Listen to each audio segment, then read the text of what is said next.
For today's video mga idol, alamin naman natin kung ilang outlet sa ating 30 amperes na safety circuit breaker. Doon sa nating video, pinaliwanag natin kung ilang watts yung ating 30 amperes. Ngayon naman is alamin natin kung ilang pirasong outlet ang pwede nating i-install sa ating 30 amperes na safety circuit breaker. So bago ang lahat, niyanyahan pala kitang mag-follow at paki-like nitong video at paki-share na lang din. Maraming salamat mga idol. So kailangan pa rin natin kunin yung ating safety factor ng ating 30 amperes na safety circuit breaker. So katulad dun sa una kong video, kinuha natin yung watts kung paano computein yung ating 30 amperes para makuha natin yung safety factor na tamang ampere na dapat natin gamitin sa ating 30 amperes na safety circuit breaker. So 30 amperes times 80% is equals 24 amperes, no? So ayon dun sa pagre-research ko mga idol, sa bawat outlet natin o isang pirasong outlet ay meron itong 100 BE per pirasong outlet. Ibig sabihin 1 gang na outlet, no? So 180 ang gagamitin natin para makuha natin yung total o ilang outlet ba ang pwede nating install sa 30 amperes na safety circuit breaker.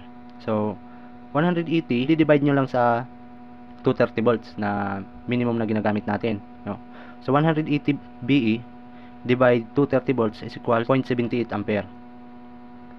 Ngayon naman, ang gagawin nyo mga idol, kukunin nyo yung 24 amperes na nakuha natin dun sa 80% na pwede natin gamitin sa 30 amperes. So 24 amperes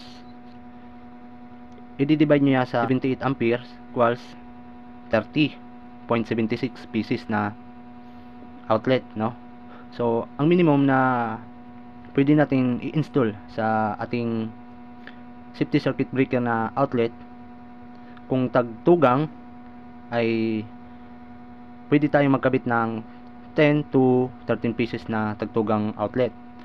So itong 2 to 5 pieces na outlet, ito naman ay for expansion additional, no?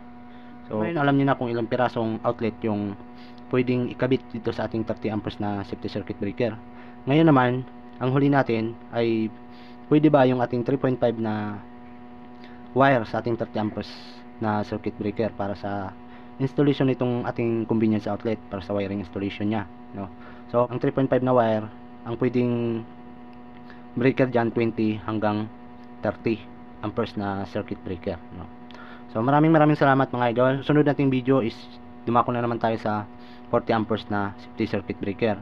Alamin naman natin doon kung ilang watts yung ating 40 amperes na safety circuit breaker. So kita kids mga idol sa next na mga tutorial.